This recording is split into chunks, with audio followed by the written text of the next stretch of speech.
Hey, welcome back. Today we're going to be doing a side-by-side comparison, which I don't generally do on my channel. I try not to do the this is what you should and shouldn't do type videos.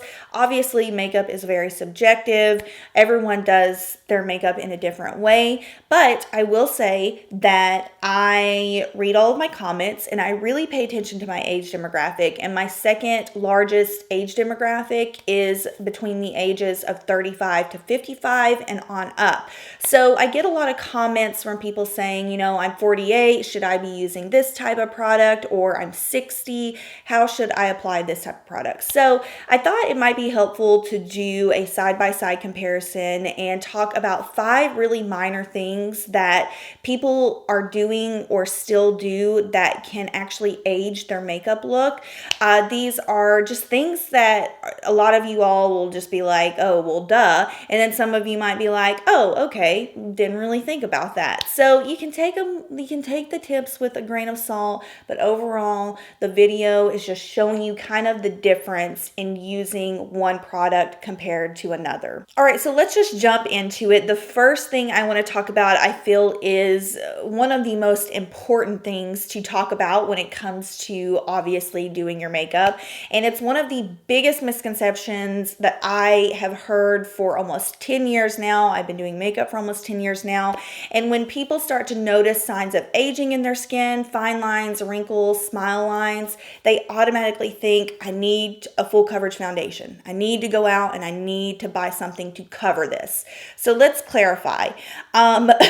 Smile lines, wrinkles, indentations, texture in the skin, those are all indentations. They are all marks that are obviously pushing into the skin and leaving texture, and there's just no way that you can actually cover that. You just can't. So my recommendation and the best way to kind of distract from those types of areas on the skin is to avoid layering things on top of them and avoid layering heavy things. So a full coverage foundation is only going to enhance those areas.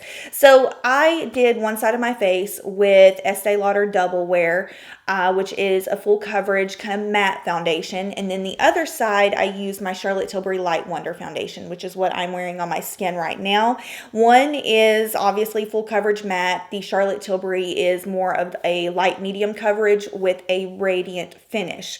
So when you use something that is thinner in texture and doesn't have as much pigment, it's less likely to get caught in those areas and emphasize those areas.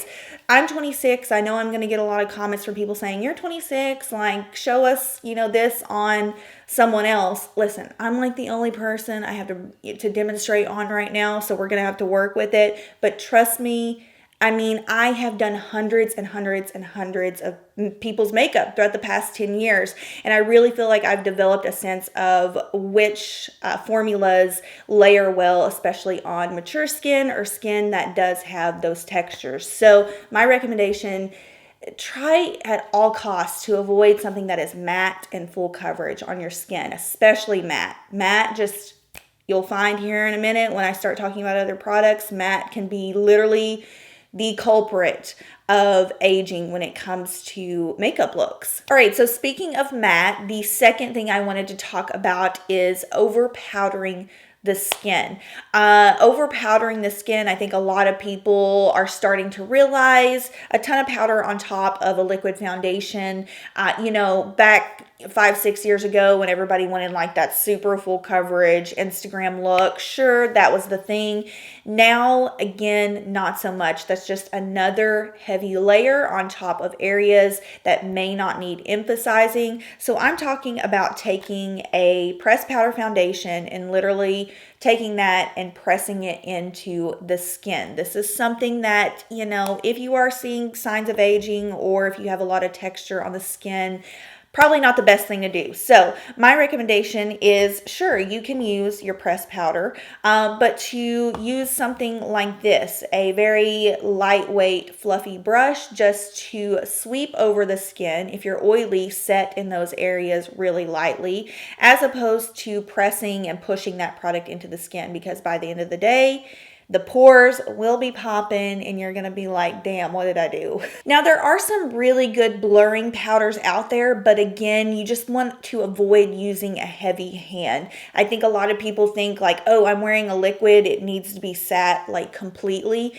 and I need to press that into the skin, when in reality, you can set it perfectly fine by using, a lighter weight translucent powder or your pressed powder just with a lighter hand or a lighter brush. All right, so let's talk about brows. There has been such an evolution in brows throughout, the past 15, 20 years.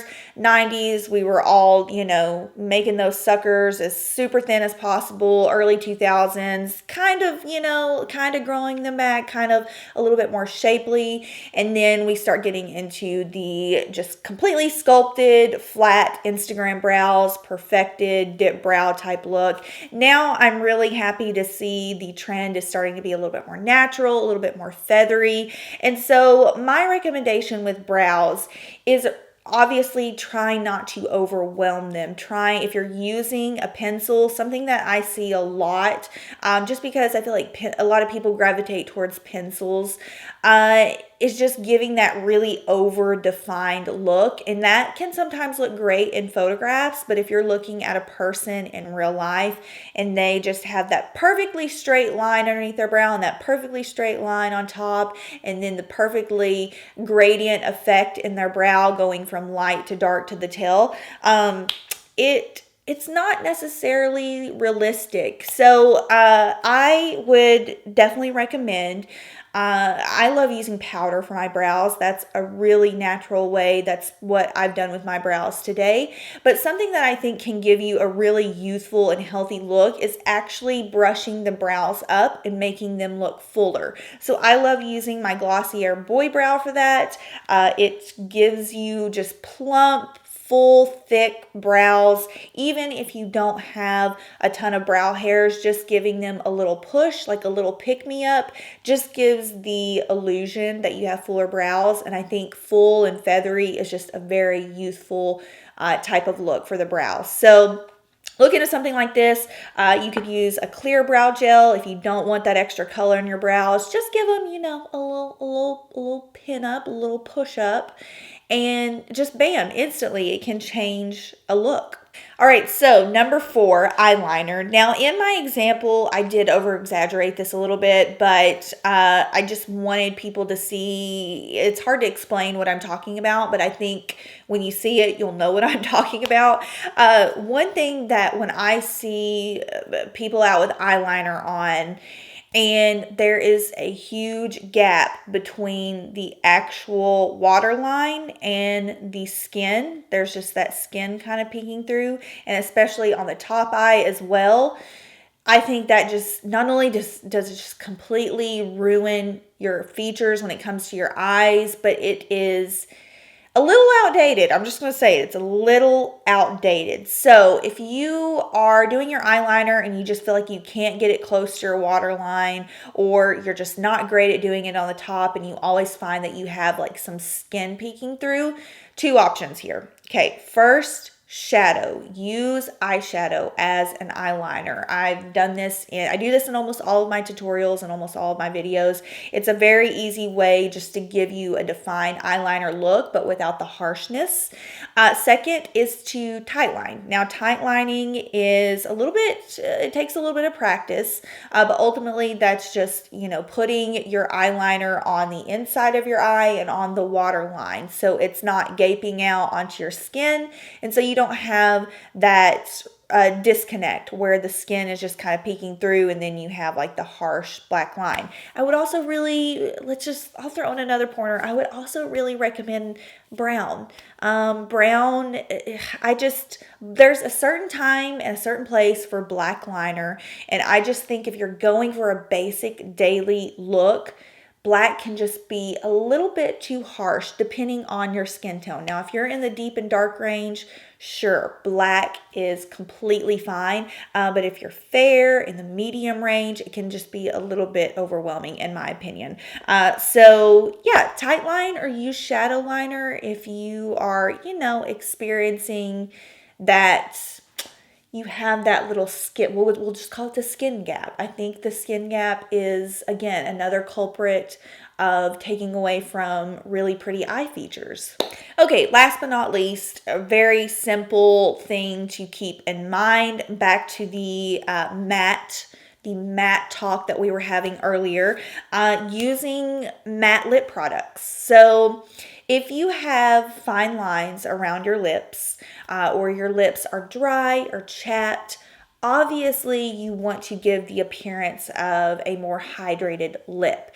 And the way to go about doing that is not really using a liquid lipstick or just a lip liner or a flat matte lipstick, because most of the time it's just going to emphasize those super dry areas and not distract from them, not give a hydrated look. So if you're not a gloss person, totally get it. You could use something that is just a little bit more balmy in texture. You could use, heck, you could use like a tinted lip balm. Just avoid something that is going to crepe and crease down into those fine lines. I personally love the Marc Jacobs Hydrating Glossy lipsticks. These are kind of like a very subtle lip gloss built into a lipstick. They're not sticky, very easy to apply, and they just look really plump on the lips. So there's a time and place for matte lips. I get it if you're doing like a really soft, pretty matte look. I'm not against